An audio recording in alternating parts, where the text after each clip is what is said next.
যোৱা 23 তাৰিখৰ পৰাই গোটেই অসমক আৰু অসমৰ খিলঞ্জীয়া মানুহক চিন্তিত কৰি যোৱা বৰ্বৰ আৰু নিঃসংগ হত্যাকাণ্ড হৈ গ'ল। গতিকে এই সম্পৰ্কত আজি ছাত্ৰ সন্থাৰ 7টা সংগঠনে এক যৌথ আলোচনা চক্ৰত মিলিত হয় গুৱাহাটী উজান বজাৰ স্থিত বিবেকানন্দ কেন্দ্ৰৰ প্ৰেক্ষাগৃহত। আজি এই আলোচনা চক্ৰত উপস্থিত হয় অদৌ অসম ছাত্ৰ সন্থা, বড়ো সাহিত্য সভা, আছা, আপচু, আচ্ছা, ট্ৰাইবেল সংঘ আৰু অদৌ অসম ট্ৰাইবেল ইউথ লীগে। গতিকে এই আলোচনা চক্ৰত লোৱা সিদ্ধান্তৰ বিষয়ে আজি এক সংবাদমেলৰ আয়োজন কৰে যৌথ সভাৰ সদস্যসকলে। সেয়েহে আজি যৌথ সভাই বৰ্বৰ হত্যাকাণ্ডক তীব্ৰ গৰিহণা দিছে বুলি আছুৰ সভাপতি শংকৰ প্ৰসাদ ৰায়ে সাংবাদিকক জনায়। আৰু ইয়াৰ লগতে যৌথ সভাই কোকৰাঝাৰ আৰু শোণিতপুৰৰ যিসকল স্থানত লোকসকলে ভীতিগ্ৰস্ত হৈ আছে সেইসকলক চৰকাৰে অতি শীঘ্ৰে নিৰাপত্তা দিয়াৰ বাবে কেন্দ্ৰ তথা ৰাজ্য চৰকাৰক দাবী জনাই সভাপতি শংকৰ প্ৰসাদ ৰায়ে কয়, আজিৰ সভাই এটা সিদ্ধান্ত গ্ৰহণ কৰিছে যে যিসকল ব্যক্তি ডিছপ্লেচ হ'ল তেওঁলোকক ভাল চিকিৎসা, শিশু খাদ্য, উপযুক্ত খাদ্য আজিলৈকে চৰকাৰখনে দিয়াই নাই। আৰু সেইখিনি দিবৰ কাৰণে এতিয়া ঘোষণা দিবৰ কাৰণে আজিৰ সভাই দাবী জনাইছে। আৰু চৰকাৰে ঘোষণা কৰিছে যে মৃত ব্যক্তিক 5 লাখ আৰু আহত ব্যক্তিক 50,000 টকা তেওঁলোকে দিব, চৰকাৰৰ ফালৰ পৰা সাহায্য দিব। কিন্তু আমি কৈছোঁ যিসকলৰ ঘৰ জ্বলি গ'ল, যিসকলৰ ভঁৰাল ঘৰ জ্বলি গ'ল, তেওঁলোকে অন্তত আৰু 10-15 বছৰ এনেকৈ অৰ্থনৈতিকভাৱে তেওঁলোকৰ অৱস্থা বেয়া হৈ গ'ল। গতিকে যিসকলৰ ঘৰ জ্বলি গ'ল মিনিমাম তেওঁলোকক 10 লাখ টকাকৈ যাতে দিয়ে চৰকাৰে, তেনে এক দাবীও আজি এই সভাত উপস্থাপন কৰা হৈছে। ইফালে আজিৰ যৌথ সভাত লোৱা সিদ্ধান্তৰ বিষয়ে বিশেষকৈ আদিবাসী চাহ জনগোষ্ঠীৰ আৰু বড়োৰ মাজত যি ধৰণৰ বৰ্তমান এক বিভেদ সৃষ্টি হ'ব লৈছে, সেই সৃষ্টি হোৱা পৰিৱেশক কি ধৰণে নিষেধ কৰিব পাৰি সেই সম্পৰ্কে অসম চাহ জনজাতি ছাত্ৰ সন্থাৰ সভাপতি প্ৰহ্লাদ গোহালাই কয়। और एनडीएफ का अगेंस्ट में कठोर से कठोर जो शास्ति उसको मिलना चाहिए, उसके लिए डिमांड आज हम लोग गवर्नमेंट को किया है कि उसको कठोर से कठोर सज़ा मिलना चाहिए, उसको असम से शेष करना चाहिए, असम से ख़त्म करना चाहिए जो संतसवाद है।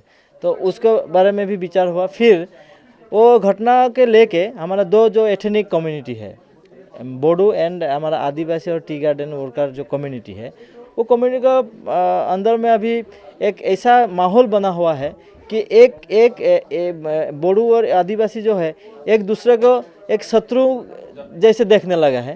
तो ये जो परिवेश अभी आरंभ हुआ है, तो वो परिवेश कैसे शेष किया जाए, कैसे उसका आपस में भाईचारा का जो बात है वो हम लाने के लिए कैसे काम करना चाहिए, कैसे आपस में फिर पहले जैसे वो एक परिवेश वातावरण सृष्टि हो, उसके लिए कैसे काम करना चाहिए, उसके ऊपर विचार हुआ। और हम लोग इसके लिए एक टीम 29 तारीख को हम लोग जाएंगे वो अफेक्टेड एरिया में कि हमारा बीच में जो क्रिमिनल जो क्लैश वो एक थर्ड पार्टी अभी चांस ले सकते हैं कि हमारा बीच में 2 कम्युनिटी के बीच में क्रिमिनल क्लैश लगा के एक दूसरा एक सिचुएशन क्रिएट करे। तो उसके लिए हम लोग एक विचार आज मीटिंग में किए हैं। এই যৌথ আলোচনা সভাত নিখিল বড়ো ছাত্ৰ সন্থাৰ সভাপতি প্ৰমোদ বড়োৱে ভাগ লয়।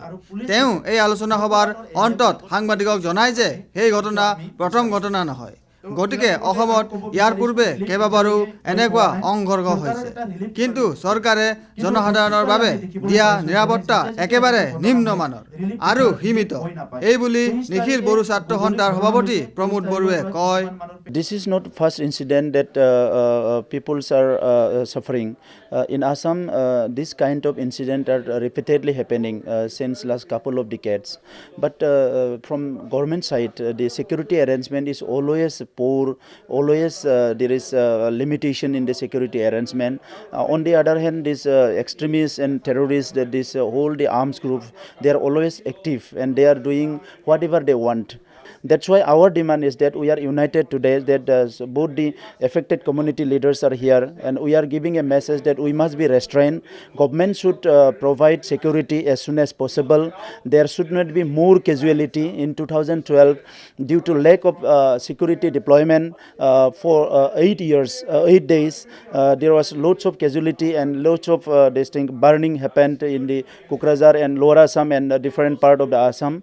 That's why our now our demand is the deployment of the security should be priority. Relief material should reach the this affected places.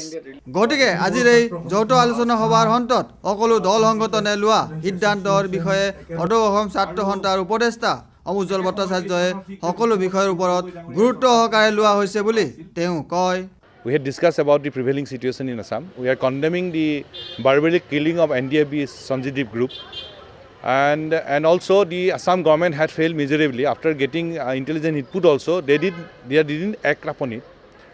So, we are demanding that the government must adopt effective strategy, strongest effective strategy to root out terrorism from the soil of Assam, and they must adopt effective strategy to prevent violence. Because we want that there is no place of terrorism in Assam, and we want that government must act very strongly. And at the same time, we are appealing to the people to keep calm so that we can create a violence-free atmosphere in Assam. Video journalist Sushanta Das, Sentinel News, Guwahati.